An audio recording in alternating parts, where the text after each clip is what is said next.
क्या एक जोकर और एक जासूस की लड़ाई में जोकर हार गया है? क्या जोकर भाग चुका है मैदान छोड़कर? क्या जेलेंस्की हार मान चुके हैं और युद्ध छोड़कर भाग चुके हैं? और इन सब के पीछे नाटो ने क्यों घुटने टेक दिए रूस के सामने? नाटो के एक ऐलान के बाद क्या जेलेंस्की भाग चुके हैं यूक्रेन से और अब यूक्रेन में जंग बंद हो जाएगा? क्या है मामला, क्या कुछ चल रहा है? बहुत बड़ी खबर निकल कर आई है और बहुत बड़ा बदलाव हो गया है रूस यूक्रेन युद्ध में। रूस की तरफ से जो खबर आ रही है वो ये साबित कर रही है कि भारत ने जो रुख अपनाया था वो बिल्कुल सही रुख था, लेकिन समस्या खड़ी हो गई है दूसरी तरफ। जानेंगे इन खबरों को विस्तार से। आपको याद होगा जेलेंस्की के वो वर्ड जिसमें जेलेंस्की ने कहा था कि हम आखिरी दम तक यूक्रेन के लिए लड़ेंगे। यहाँ तक कि एक दिन पहले जेलेंस्की ने ये भी कहा था कि अब विदेशी लड़ाके आ रहे हैं हमारा साथ देने के लिए और वो विदेशी लड़ाके हमारी तरफ से लड़ेंगे। आप शुरू से अंत तक देखेंगे जेलेंस्की मोहरा बन गया नाटो का और अमेरिका का। कुछ नहीं हुआ, सिर्फ और सिर्फ यूक्रेन का नाश हो गया और इस कॉमेडियन ने यूक्रेन को खंडहर में बदल दिया। खंडहर में बदलने के बाद आखिरकार ये भाग गया। अब ये खबर जो निकल कर आ रही है ये रूसी संसद की तरफ से निकल कर आ रही है और भागकर ये शख्स कहाँ गया है उसकी भी खबर आ रही है। लेकिन उससे पहले ये जानिए कि यूक्रेन के राष्ट्रपति ने ऐसा निर्णय क्यों लिया और क्या यूक्रेन अब हार की तरफ बढ़ गया है। ये सभी जानते हैं कि रूस की सेना के सामने यूक्रेन का टिकना मुश्किल था, फिर भी यूक्रेन के राष्ट्रपति जेलेंस्की रूसी सेना को चुनौती दे रहे थे। एक लाइन कहनी थी कि हम लोग नाटो में शामिल नहीं होंगे और रूस की सुरक्षा में किसी तरीके का बाधा नहीं बनेंगे और ये जंग नहीं होता। लेकिन राष्ट्रपति जेलेंस्की ने ये बात नहीं कही, इसलिए नहीं कही कि उन्हें उम्मीद थी अमेरिका और नाटो इस जंग में साथ देने के लिए जरूर आएगा। अमेरिका ने हालांकि जब ये तनाव शुरू हुआ था तभी बाइडेन ने साफ कह दिया था कि हम अपने ट्रूप्स नहीं भेजेंगे, अपने सैनिकों को नहीं भेजेंगे। तब भी जेलेंस्की के पास मौका था कि वो रूस से कहते कि हम इस युद्ध को नहीं करेंगे और हम आपकी बात मानेंगे, लेकिन ऐसा हुआ नहीं। ऐसा इसलिए भी नहीं हुआ क्योंकि जेलेंस्की को लगा कि नाटो तो बात सुन ही लेगा और नाटो तो आएगा ही। पर नाटो ने भी ये बात कही थी कि अभी तक नाटो में शामिल नहीं हुआ है यूक्रेन और ऐसे में यूक्रेन के ऊपर नाटो कोई फैसला नहीं ले सकता है। पर 2 दिन पहले ही नाटो से जेलेंस्की ने एक अपील की। इस अपील में जेलेंस्की ने ये कहा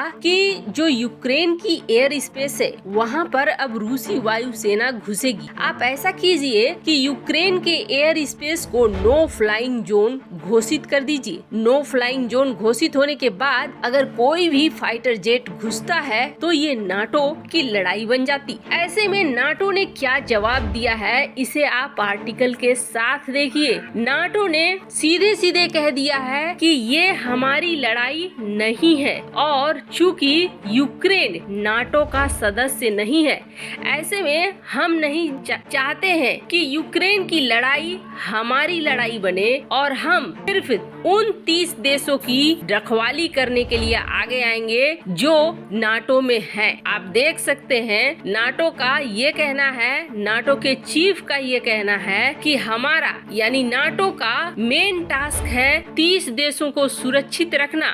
हम लोग इस लड़ाई के पार्ट नहीं हैं और हम लोग नहीं चाहते हैं कि ये लड़ाई अब और ज्यादा फैले, यूक्रेन से आगे बढ़े।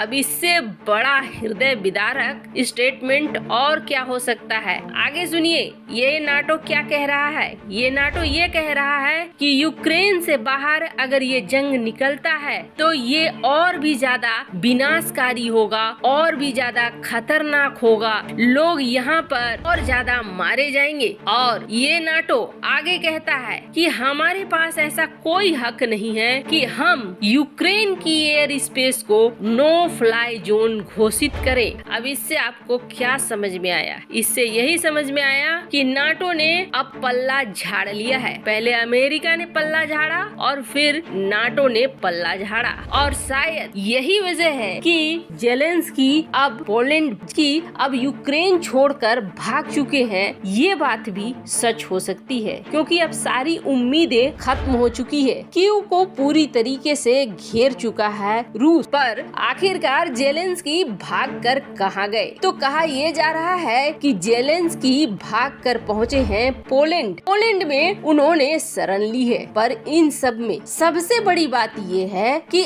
आखिरकार भारत की सोच सही साबित हुई, लेकिन एक समस्या आई है, और वो समस्या आई है चीन को लेकर। चीन को एक ब्लूप्रिंट दे दिया रूस ने इस यूक्रेन युद्ध को करके, कि कैसे कैसे तुम्हारे ऊपर सैंक्शंस लगाए जाएंगे, कैसे कैसे तुम्हारे ऊपर कार्रवाई की जाएगी, और तुम उन कार्रवाइयों का जवाब कैसे कैसे दे सकते हो। यानी कि अब यूक्रेन कब्जा के बाद जब रूस ने यूक्रेन पर कब्जा कर लिया, तो वहीं चीन का अगला निशाना ताइवान होगा। ताइवान भी इस बात को समझ चुका है कि अब यूक्रेन कब्जे के बाद ताइवान बनेगा निशाना, और चीन को मिल चुका है ब्लूप्रिंट। उस ब्लूप्रिंट के जरिए अब चीन का रास्ता और भी ज्यादा आसान होने वाला है। पर एक और बड़ी सच्चाई निकल कर आई है। इन सारे रुख में रूस ने अपने सही दोस्त और गलत दोस्त की पहचान कर ली है। रूस को ये समझ में आ गया है कि चीन कहां तक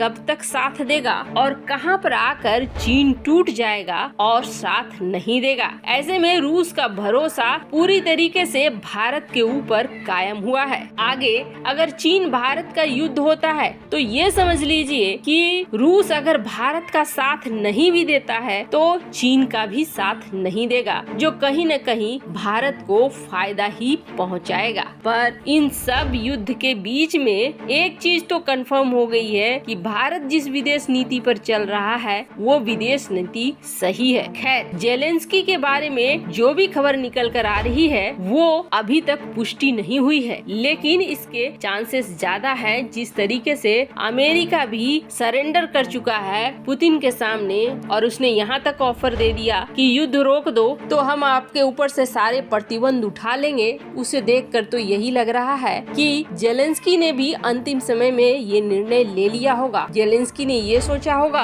कि अगर वो मारे जाते हैं तो भविष्य में बहुत मुश्किल हो जाएगी फिर से वापसी करना, या फिर सेना का मनोबल तुरंत टूट जाएगा, या फिर अपनी जान भी बचाने के लिए वहां से निकल सकते हैं। खैर, इसे लेकर अभी तक आधिकारिक बयान नहीं आया है यूक्रेन की तरफ से, लेकिन यूक्रेन की तरफ से इस वक्त कोई ये कहने वाला भी नहीं है कि जेलेंस्की यूक्रेन में है या फिर नहीं है। कॉमेडियन और स्पाई की इस जंग में कॉमेडियन ने पूरी तरीके से यूक्रेन की जनता को तबाह कर दिया। इसलिए कहते हैं हमेशा अपने पैरों पर यकीन रखना चाहिए। वैसे इन सब मामलों में आपकी क्या राय है? यूक्रेन की तबाही का जिम्मेदार कौन है? कमेंट कर अपनी राय जरूर बताएं। जल्द मिलते हैं अगले वीडियो में नई खबर के साथ।